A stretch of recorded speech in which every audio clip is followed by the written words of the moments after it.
Guys, I just found out something crazy.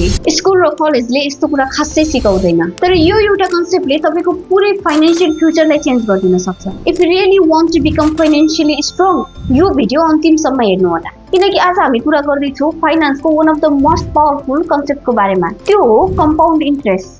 याद गर्नु भएको छ किन कोही मानिसहरू लाइफ टाइम काम गर्दा पनि फाइनान्शियली फ्री हुन सक्दैनन्, तर कोही मानिसहरूको वेल्थ समयसँगै आफै बढ्दै जान्छ।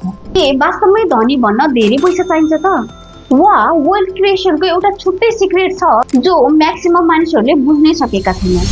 ओके, एउटा कुरा, हामीहरूले इन्भेस्ट गर्दा धेरै जसो हाम्रो ध्यान रिटर्नमा जान्छ, कति प्रफिट आयो, कति पर्सेन्ट बढ्यो। तर सक्सेसफुल इन्भेस्टरहरूले एउटा फरक कुरा बुझ्छन्। उनीहरूलाई थाहा हुन्छ कि वेल्थ बनाउने सबैभन्दा ठुलो फ्याक्टर पैसा होइन, टाइम हो। र यही कारणले कम्पाउन्ड इन्ट्रेस्टलाई एकदमै स्ट्रङ फाइनान्शियल फोर्स मानिन्छ। कम्पाउन्ड इन्ट्रेस्ट भनेको तपाईले कमाएको इन्ट्रेस्टले फेरि इन्ट्रेस्ट कमाउनु हो। सुरुमा तपाईको इन्भेस्टमेन्ट बढ्छ, त्यसपछि त्यो ग्रोथमाथि फेरि ग्रोथ हुन थाल्छ, अनि केही वर्षपछि ग्रोथमाथि ग्रोथ अनि फेरि ग्रोथ। सुरुमा थोरै देखिन्छ, तर समय बित्दै जाँदा अत्याधिक रूपमा बढ्दै जान्छ।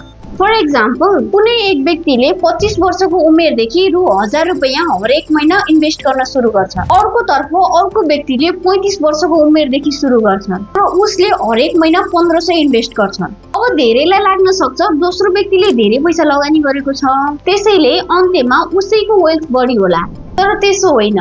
के हुन्छ भने चाँडै सुरु गर्ने व्यक्तिको पोर्टफोलियो नै ठुलो हुन्छ, किनभने कम्पाउन्ड इन्ट्रेस्टलाई काम गर्न 10 वर्ष बढी समय मिल्यो। त्यसैले इन्भेस्टमेन्टमा पैसा मात्रै होइन, टाइम पनि उत्तिकै महत्त्वपूर्ण हुन्छ। धेरै मानिसहरूले भन्छन् अहिले इन्कम कम छ, पछि इन्भेस्टमेन्ट सुरु गर्छु, तर फाइनान्समा पर्फेक्ट टाइम भन्ने कुरा प्राय हुँदैन। प्रत्येक वर्षको डिलेले तपाईको भविष्यको वेल्थमा ठुलो असर पार्छ, किनकि तपाईले पैसा मात्र होइन, कम्पाउन्ड ग्रोथका अनगिन्ती अवसरहरू पनि गुमाइरहनु भएको हुन्छ। यही अपर्च्युनिटी कस्ट हो, जसलाई धेरै मानिसहरूले समयमै बुझ्दैनन्। सक्सेसफुल इन्भेस्टरहरूको वेल्थ हेर्दा एउटा कुरा स्पष्ट देखिन्छ, उनीहरू लक वा मार्केट टाइमिङमा होइन, कन्सिस्टेन्सीमा विश्वास गर्छन्। चाहे एसआइपी होस्, म्युचुअल फन्ड होस् वा स्टक मार्केट, वेल्थ प्राय डिसिप्लिन र कन्सिस्टेन्ट इन्भेस्टमेन्टबाट बन्छ। त्यसैले ठुलो रकमको प्रतीक्षा नगर्नु होला, सानो रकमबाट आजै स्टार्ट गर्नु धेरै शक्तिशाली हुन सक्छ, किनकि कम्पाउन्ड इन्ट्रेस्टको खेलमा पैसा भन्दा बढी टाइम इम्पोर्टेन्ट हुन्छ। याद राख्नुहोस्, पैसा फेरि कमाउन सकिन्छ, तर गएको टाइम कहिले फर्केर आउँदैन। त्यसैले the best time to start investing was yesterday, the second best time is today.